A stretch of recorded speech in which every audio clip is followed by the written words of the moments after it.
ನೋಡಿ ಇವತ್ತು ನಾವು ಬನಾನಾ ಮಿಲ್ಕ್ ಶೇಕ್ ಮಾಡೋಣ ಅಂದ್ಕೊಂಡಿದ್ದೀವಿ. ನೋಡಿ 3 ಬಾಳೆಹಣ್ಣು ತೊಗೊಂಡಿದ್ದೀನಿ, ಮತ್ತು ಏಲಕ್ಕಿ ತೊಗೊಂಡಿದ್ದೀನಿ. ಇಲ್ಲಿ ನೋಡ್ತಾ ಇದ್ದಿಲ್ಲ, ಏಲಕ್ಕಿ ತೊಗೊಂಡಿದ್ದೀನಿ, ಮತ್ತು ಸಕ್ಕರೆ ತೊಗೊಂಡಿದ್ದೀನಿ. ಇಲ್ಲಿ ನೋಡಿ ಆಪಲ್ ಸಣ್ಣ ಸಣ್ಣದಾಗಿ ಹೆಚ್ಚಿಟ್ಕೊಂಡಿದ್ದೀನಿ. ಜೊತೆಗೆ ಇಲ್ಲಿ ನೋಡಿ ಇಲ್ಲಿ ಹಾಲು ತೊಗೊಂಡು ಇಟ್ಕೊಂಡಿದ್ದೀನಿ. ಬನ್ನಿ ಹೇಗೆ ಮಾಡೋಣ ಅಂತ ಈಗ ತೋರಿಸ್ಕೊಡ್ತೀನಿ ನಾನು. ನೋಡಿ ಒಂದು ಜಾರ್ ತೊಗೊಂಡು ಬಾಳೆಹಣ್ಣು ಸಣ್ಣ ಸಣ್ಣದಾಗಿ ಹೆಚ್ಚಾಕಿ,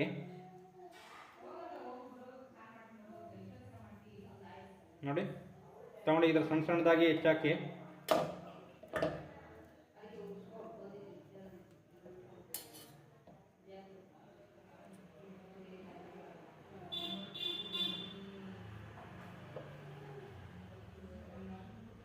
ನೋಡಿ ಅದಾದಮೇಲೆ ಸ್ವಲ್ಪ ಸಕ್ಕರೆ ಹಾಕಿ,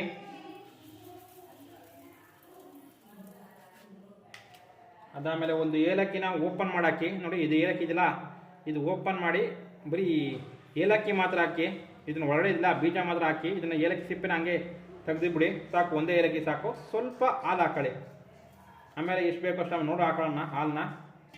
ಇದನ್ನು ಗ್ರೈಂಡ್ ಮಾಡ್ಕೊಳ್ಳೋಣ ಬನ್ನಿ.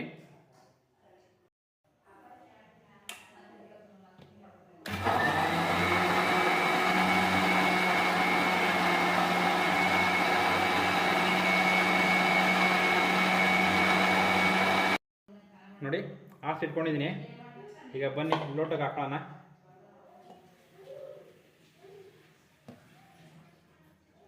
ನೋಡಿ ಎರಡೇ ಲೋಟ ಮಾಡ್ರಿ ನಾನು. ಇದಕ್ಕೆ ಸ್ವಲ್ಪ ಹಾಲ್ ಹಾಕ್ಬಿಡೋಣ ಮೇಲೆ.